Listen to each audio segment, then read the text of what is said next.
Kisah gadis perawan yang diculik oleh bangsa jin. Di dalam kitab Ajaibul Makhluqat dikisahkan bahwa dahulu hiduplah seorang gadis perawan, yaitu anak dari pria keturunan Baghdad. Pernah suatu ketika si gadis didatangi seorang jin lalu diculik dari atap rumahnya. Entah apa modus dan maksud jin itu mencuri si gadis. Hilangnya si gadis lalu membuat sang ayah kebingungan. Ia lalu berusaha mencari solusi untuk mengembalikan putrinya yang hilang diculik jin. Ayah si gadis lalu pergi menuju Syekh Abdul Qadir Al-Jailani untuk menyampaikan masalah dan keluhannya. Setelah bertemu, Syekh Abdul Qadir lantas berkata kepada pria itu, "Kau pergilah malam ini ke lokasi reruntuhan rumah itu.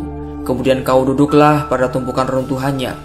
Lalu kau buatlah sebuah garis melingkar dan kau di tengahnya sambil membaca basmalah atas niat Syekh Abdul Qadir Al-Jailani.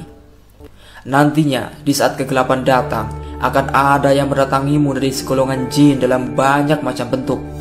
Jangan sampai penampakan itu membuatmu tercengang dan jangan sampai kau merasa takut.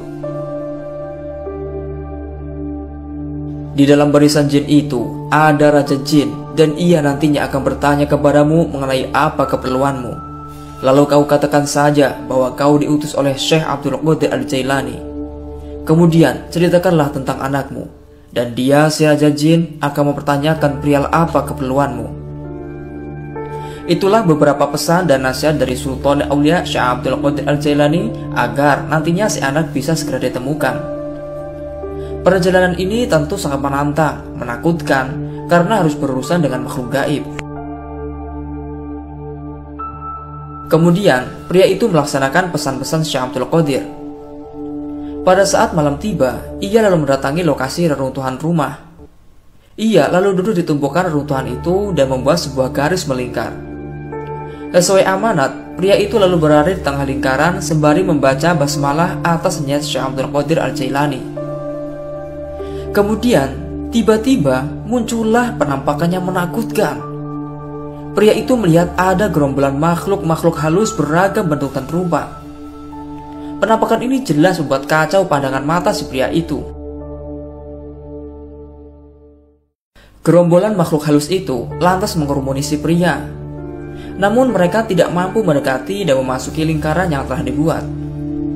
Lingkaran itu benar-benar telah melindunginya dari jin-jin itu. Lalu tiba-tiba datanglah seorang raja dengan mengendarai kuda. Ia ternyata adalah seorang raja jin. Lalu raja jin berhenti di depan lingkaran yang dibuat si pria lalu berkata, "Hei manusia, kau datang ke sini, apa keperluanmu?" Pria itu lantas menjawab, "Aku telah diutus Syekh Abdul Qadir Al-Jailani kepadamu." Mendengar hal itu, lalu Raja Jin turun dari kudanya dan duduk di luar area lingkaran bersama pasukannya. Ia lalu berkata kepada si pria, "Apa yang sesungguhnya terjadi pada dirimu?" Kemudian si pria menceritakan dengan jelas tentang hilangnya anak gadisnya sebab diculik seorang jin. Mendengar kasus itu, bertanyalah Raja Jin kepada anak buahnya, "Demi diriku, siapakah di antara kalian yang sudah berbuat hal itu?" Lalu, tiba-tiba datanglah seorang jin raksasa dengan membawa seorang anak gadis. Raja Jin lalu berkata kepada jin raksasa, "Apakah yang telah membuat mencuri anak gadis ini?" Jin raksasa menjawab, "Dia sudah menimpaku, lalu kupukul pundaknya dan aku membawanya." Sejak saat itu, kemudian anak gadis perawan itu lalu dikembalikan dan diberikan kepada ayahnya. Itulah kisah luar biasa dari karomah Sultanul Aulia Syekh Abdul Qadir Al-Jailani. Dan tentunya masih banyak kisah-kisah beliau yang sangat inspiratif dan bermanfaat. Setan-setan dari golongan jin terkadang suka hidup dan menempati rumah kosong maupun rumah yang masih ditinggali manusia. Bahkan jin-jin itu hidup bersamaan dengan pemilik rumah. Cuman jin-jin itu tak terlihat oleh mata manusia. Namun, ada orang-orang tertentu yang bisa melihat penampakan jin-jin itu dan bisa mendengar suara-suara gaib. Terkadang, setan jin itu suka mengganggu dan menakut-nakuti penghuni rumah dengan cara menampakkan diri dan berbuat keributan. Tentu kejadian ini akan membuat takut penghuninya. Dikisahkan dalam buku Khazanatul Asrar bahwa dahulu Abu Dajanah pernah diganggu oleh jin. Suatu ketika saat ia sedang tertidur, terdengarlah suara-suara gertakan mirip suara gigi yang diadu. Lalu terdengar lagi suara seperti deruan lebah. Lalu ditambah lagi muncul sebuah kilatan. Abu Dajanah lantas melihat ada sebuah bayangan berwarna hitam yang berada di atas halaman rumah. Ia lantas menyentuh kulit bayangan hitam itu dan rasanya seperti kulit landak. Ditambah lagi ada api-api yang memercik ke arah wajah Abu Dajanah. Atas penampakan aneh itu, Abu Dajanah lantas melaporkan peristiwa horor itu kepada Nabi Muhammad SAW. Nabi lantas menjelaskan kepada Abu Dajanah bahwa penampakan itu adalah jin rumah. Nabi lalu meminta alat tulis dan memerintahkan sahabat Ali untuk menulis sebuah tulisan yang berisi doa-doa khusus. Tulisan itu lantas diberikan kepada Abu Dajanah sebagai wasilah untuk menangkal gangguan-gangguan jin. Abu Dajanah lantas menerima tulisan itu. Abu Dajanah kemudian membawa tulisan itu pulang ke rumah. Lalu ia simpan dan taruh di bawah bantal saat ia hendak tidur. Dan benar ajaib, saat Abu Dajanah tidur, muncullah suara teriakan.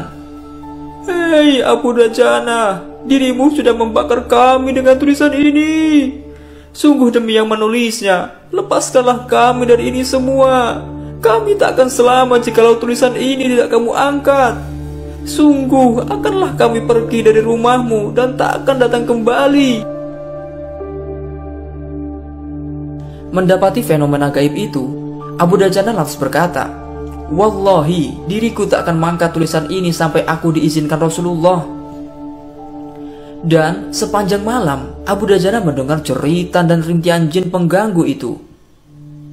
Ketika waktu subuh tiba, Abu Dajanah lantas sholat bersama Rasulullah. Dan setelah selesai sholat, ia menceritakan kisah tadi malam yang sangat horor. Rasulullah lalu memerintahkan Abu Dajanah untuk mengangkat tulisan itu. Subhanallah, begitu dahsyatnya tulisan yang diberikan Rasulullah itu. Dikisahkan juga dari Abu Qutaibah radhiyallahu anhu bahwa dahulu ada pria Bani Ka'ab yang pergi ke kota Basrah untuk menjajakan dagangan kurma. Di sana dia tak menjumpai rumah untuk ditinggali istirahat. Kemudian pria itu mendapati rumah yang penuh sarang laba-laba dan bertanyalah kepada orang-orang tentang rumah itu. Kata orang-orang, rumah itu berpenghuni jin ifrit yang suka mengganggu, bahkan suka membunuh orang. Pria itu lantas memberikan diri untuk menyewa rumah itu kepada pemiliknya. Saat malam hari tiba, datanglah sesosok makhluk yang berwarna hitam dan bermata merah bagaikan bara api. Makhluk itu lantas mendekati si pria. Pria itu lantas membaca ayat kursi.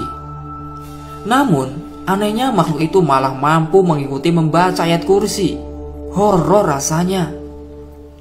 Namun sesampainya pria itu membaca sampai lafal wala ya'udhu hifdhuhuma wa huwal aliyyul azim, makhluk itu tak bisa mengucapkan kalimat itu. Pria itu lantas membaca akhir ayat kursi itu berkali-kali hingga akhirnya makhluk itu pun menghilang. Setelah itu barulah pria itu melanjutkan tidur. Lalu di saat pagi harinya, pria itu mendapati hal yang aneh. Ternyata ada abu-abu bekas pembakaran di sana. Lalu seorang mengatakan kepada pria itu, "Kau sudah membakar jin ifrit yang keras itu." Tentu hal ini sangat aneh, padahal ia tak membakar apa-apa semalam.